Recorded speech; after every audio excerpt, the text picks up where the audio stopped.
Well, we've got to get straight into our main news this morning. A historic verdict in the United States. Former President Donald Trump guilty of all 34 counts in his hush money case. Yes, he has now become the first former US president to be criminally convicted.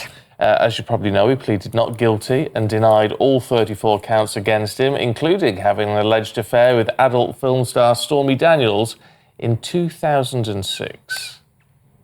Well, he also claimed that the prosecution was politically motivated. He's set to be sentenced on the 11th of July. Well, speaking outside the court, Mr. Trump said the conviction was a disgrace. This was a disgrace. This was a rigged trial by a conflicted judge who was corrupt. It's a rigged trial, a disgrace. They wouldn't give us a venue change. We were at 5% or 6% in this district, in this area. This was a rigged, disgraceful trial. The real verdict is going to be November 5th by the people. And they know what happened here, and everybody knows what happened here. You have a Soros-backed DA and the whole thing. We didn't do a thing wrong. I'm a very innocent man. And it's okay. I'm fighting for our country. I'm fighting for our Constitution. Our whole country is being rigged right now. This was done by the Biden administration.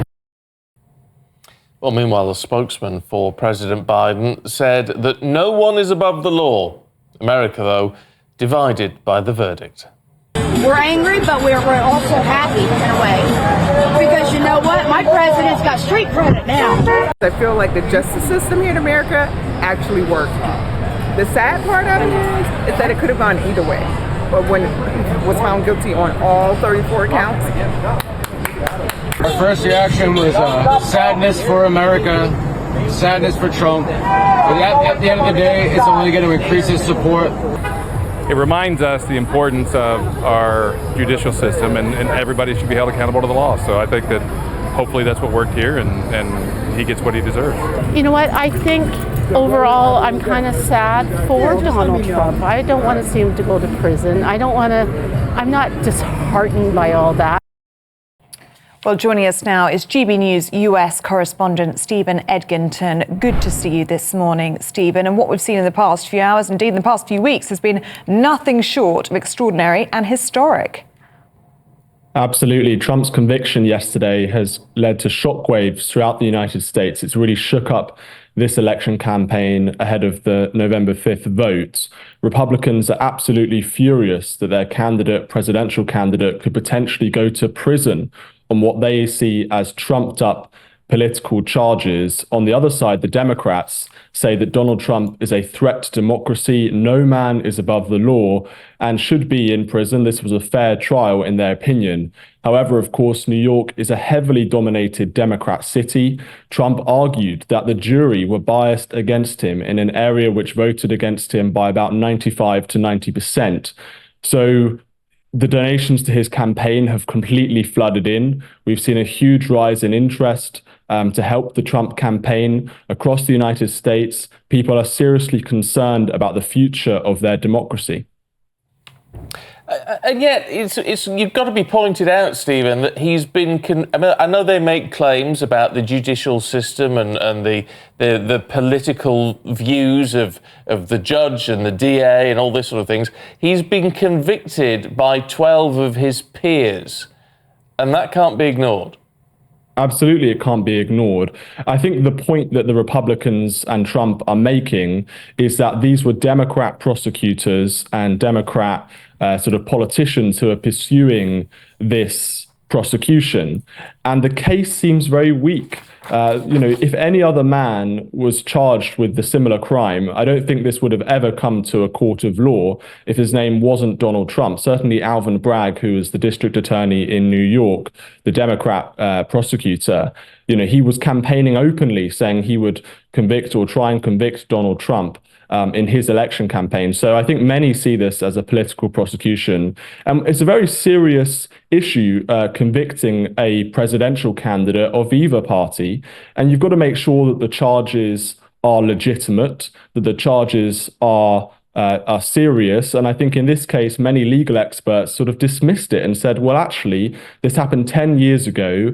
The charges are very convoluted. It's a very complicated and nuanced case that generally wouldn't have been brought against anyone for this kind of crime. So I think that around the US, there's sort of outrage about this because this doesn't seem to be particularly fair. This doesn't seem to be balanced. And I think that, for American democracy to function, you've got to make sure people have faith in the legal system and the political system. So to actually imprison or to convict one of the two presidential candidates in an election campaign, that's a very, very serious matter. And you've got to make sure that those charges and the prosecution at least seems fair to the American public.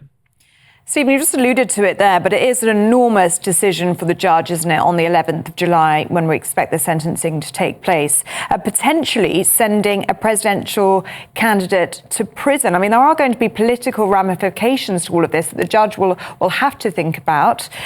Do you think it is likely that Trump could go to prison, or would he more likely face a fine?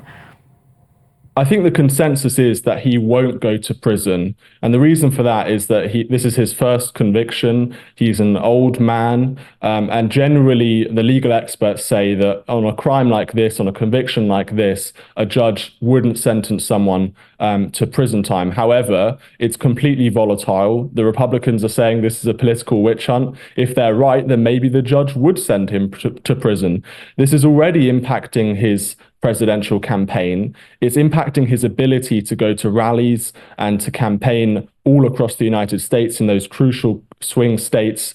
He held a rally recently in the Bronx in New York, which is a very, very Democrat area, presumably because he was stuck in New York because of this trial. So I think it's already been difficult for Trump to deal with these legal proceedings, and it's only going to get worse for him, obviously, if he does go to prison. Now, he can actually campaign from prison constitutionally.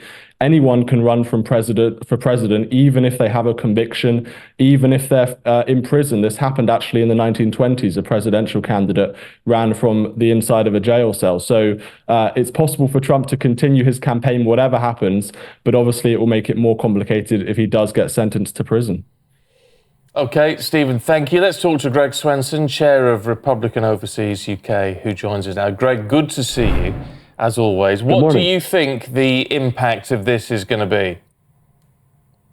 Well, Stephen, it's a great question. It's so unprecedented, so there's not a lot of historical metrics to consider here. But I have a feeling that President Trump will ultimately benefit from this. I would not have said that 6 months ago.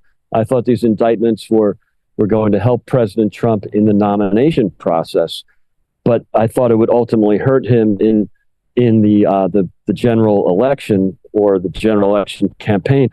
And I've really changed my view on that. This case was so obscene. It was so obviously rigged. And I think Stephen from Washington made a really good point that this case never would have been brought against anyone except Donald Trump. So it just shows you that the weaponization of the justice system. So I think this ultimately helps President Trump. You noticed, the campaign donation website crashed last night. This probably ends up giving President Trump a bump in the polls. It is a verdict, though, that has divided America, hasn't it? You might have heard those voices at the top of this story that we played out. One woman saying it restored her faith in the justice system. And then a man just shortly after her saying he's mourning for his country. It's a sad day for America. I would agree with the latter sentiment. I mean, it is a sad day for America. It's not. I'm not arguing that this is good news. I was hoping for an acquittal, obviously. I thought it would have been better for the country, not just better for President Trump. But I think that the country truly is divided on this. So, this is an interesting election. Everybody already has a view on both Trump and Biden. So it's not like there's a lot of undecideds in this case. That's why I don't think the verdict will matter that much, because President Trump is probably the greatest name recognition in the world right now. And so I don't know that this changes minds. I think, if anything, it will reinforce some views that people have. But more importantly, I think that this will have less of an effect because of the absurdity of the indictment and the way the case was handled. President Trump likes to use the word rigged. this thing was rigged in so many different ways. So I think ultimately it'll be indifferent or might even help the president in the election and in the polling. Well, except, Greg, I mean, you talk about sort of cementing views, and look, you can see that happening. Those who are true Democrats will see this as a great victory. Those who are true Republicans will see this as a great swindle, if you like.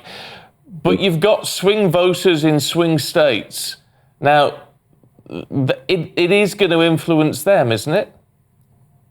Perhaps. I mean, again, there are always undecideds, and if this case would, this case could possibly have an effect on undecideds. But again, I don't think that's the normal reaction, because when they look through this verdict, they look through it and see that the indictment never would have been brought against anyone else. Instructions from the judge to the jury would have never occurred if this was anybody else. So there's so many flaws in this case. I mean, it could actually convince people that the system is so outrageous or really was rigged against the president. So, yeah, it's impossible to predict, Stephen. It's a great question, but I don't know. It's very difficult given there's not a lot of historical precedent.